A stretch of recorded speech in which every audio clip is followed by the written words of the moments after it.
Welcome back to our channel, everyone. Today is a fantastic day to dive deep into the latest Port Charles drama. Grab a coffee, settle in, and let's get right to it. I cannot believe they are actually doing this. I am sitting here, typing furiously at 2 a.m.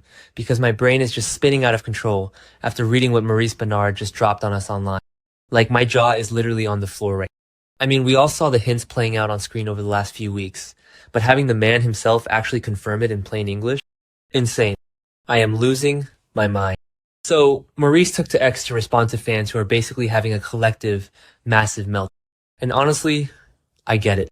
People are absolutely terrified that taking Sonny Corinthos and Jason out of the mob is going to turn General Hospital into some ordinary, boring soap where everyone just sits around drinking iced lattes at Bobby's and talking about their feelings. But Maurice shut that down fast. He did not hesitate. He wrote, "There's nothing wrong with doing another profession or change, as long as both characters still have power. And that is the plan. And that is the plan." Guys, do you realize how massive this is? I've been watching since 2015, and honestly, the mob has been the absolute center of gravity for this entire. Sonny Corinthos is the mob. Jason is the enforcer. They are the danger. They are the state.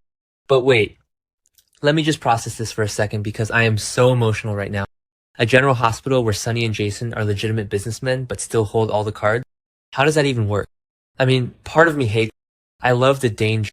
I love the midnight meetings on Pier 55. I love the shootouts and the intense interrogations and the constant threat of someone like Jen Sidwell blowing up their lives.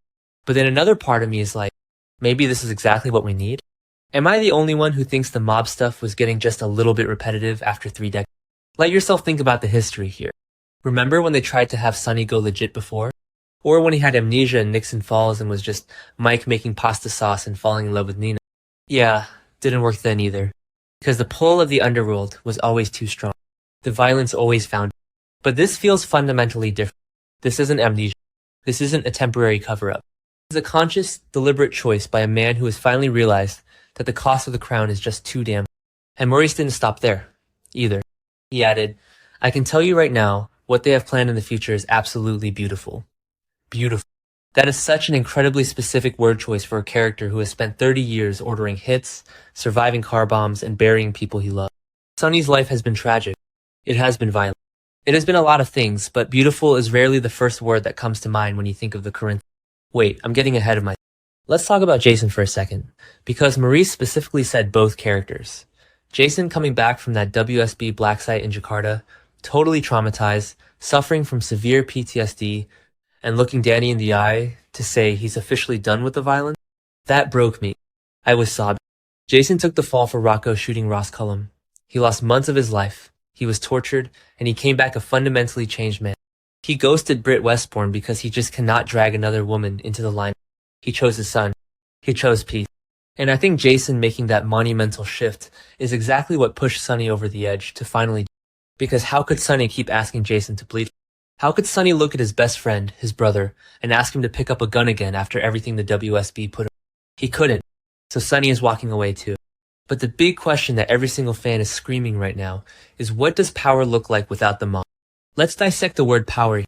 If Sonny isn't running the docks illegally, even though we know he's currently accelerating his plans to buy back Sidwell's peers for legitimate reasons, how does he maintain that godfather status?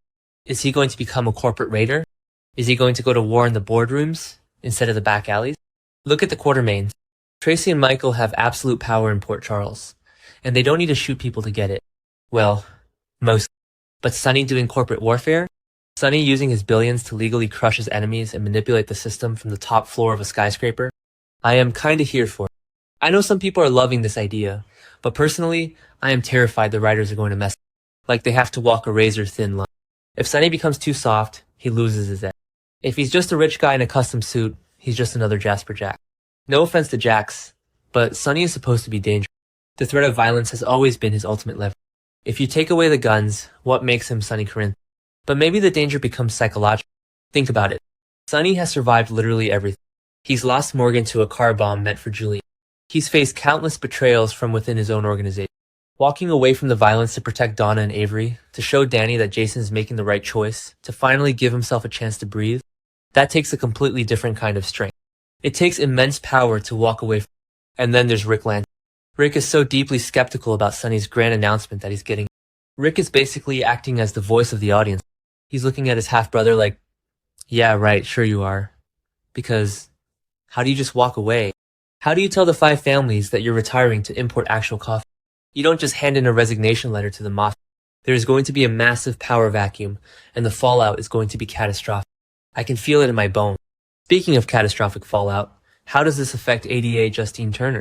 Sunny has been having this hush-hush, forbidden romance with her, and she just got taken hostage by Jen Sidwell at the Jerome Art Gallery because of her connection to Sunny. Justine literally looked Sunny in the eye and gave him an intense ultimatum, because the trauma of being held at gunpoint completely changed her perspective. She cannot be with a mob boss. She is an officer of the court.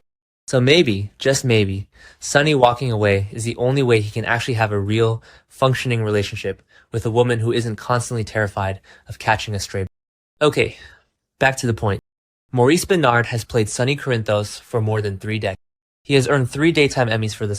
He knows his character better than anyone on the planet. He doesn't tend to hype up storylines that he isn't genuinely proud of. His track record of engaging honestly with viewers is legendary. Even when he can't reveal specifics, he shoots straight. So if Maurice says this transition is going to be absolutely beautiful, I kinda have to trust him. I want to trust him, but it's so hard to let go of the past. I am just so emotionally invested in these characters. I want them to be happy, but I also desperately need them to. I need the drama. I need the high stakes. General Hospital without Sunny and Jason having absolute power is not General. They are the foundational pillars of Port Charles. If they become ordinary, the show dies. It's that simple. So what is this beautiful? A legitimate coffee empire that actually dominates the global market? A massive real estate conglomerate? Are Sunny and Jason going to team up and buy out Deception just to spite Michael and Tracy? Honestly, watching Sunny and Jason navigate corporate takeovers with the same ruthless aggression they used in The Mob would be incredible television. Imagine Jason in a boardroom, staring down some smug CEO until the guy just cracks and signs over his. That is power. You don't need a gun when your stare can freeze the blood. And let's talk about the hypocrisy. Sunny has been so incredibly judgmental of Carly. He literally asked Brick to dig up dirt on Valentine Cassidy and to break up Carly's romance because he deemed Valentine too dangerous. Meanwhile, Sunny is running a criminal syndicate and sleeping with the assistant district attorney. The double standards are wild. But if Sunny actually cleans up his act, if he truly goes legit, he finally gains the moral high ground. He can actually look Carly in the eye and say, I changed my life to protect our family. Why are you still playing games with spies and fugitives? The character dynamics are going to shift so drastically, and I am buzzing with it. I just keep rereading that tweet. As long as both characters still have power. It is a brilliant move by the writers, honestly. They're acknowledging that the audience loves the alpha male energy, they love the dominance, but they are evolving the characters to fit a new era. We are in 2026. Traditional mob storylines have been done to death. We've seen every variation of the turf war, the hijacked shipments, the warehouse explosion. Evolving Sunny and Jason into legitimate power brokers opens up doors that 3 decades of organized crime storylines never. Imagine the legal battle. Imagine Alexis Davis having to deal with a fully legitimate Sonny Corinthos, who is using his billions to legally manipulate the city's infrastructure. Imagine Mayor Laura Collins having to negotiate city contracts with Jason. The potential for fresh, character-driven conflict is limitless. They don't have to hide from the PCPD. Anna Devane can stop desperately trying to pin crimes on them and actually focus on the WSB conspiracy. It completely resets the board. But I am still so. What if the execution falls flat? What if they try to make Sunny too comedic? We don't need a sitcom version of Sunny. We need the brooding, intense, fiercely protective patriot. We need the man who will destroy anyone who looks at his children the wrong way. He just does it with a team of lawyers and hostile takeovers instead of a sniper rifle. And Jason? Oh, Jason. My heart aches for him. He has spent his entire adult life as a weapon for other people. He was Sunny's enforcer. He was the WSB's pawn. He took the fall for a teenager because that's just what Jason does. He sacrifices. Seeing him finally choose himself, choose Danny, and step into a future where he isn't constantly waiting for the next bullet to fly. That is the beautiful part Maurice is talking about. It has to be. I know the forums are going to be a war zone for the next. Half the fandom is going to threaten to boycott, and the other half is going to be throwing a parade.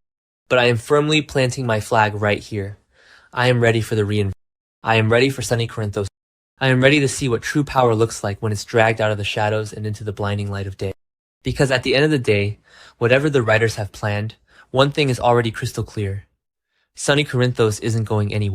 He's simply becoming someone new. And after everything he has survived, after all the blood and the tears and the endless tragedy, Maybe a clean slate is the most beautiful twist. I am counting down the days until this new chapter starts unfolding on our. Bring on the legitimate empire. Make it beautiful, Maurice.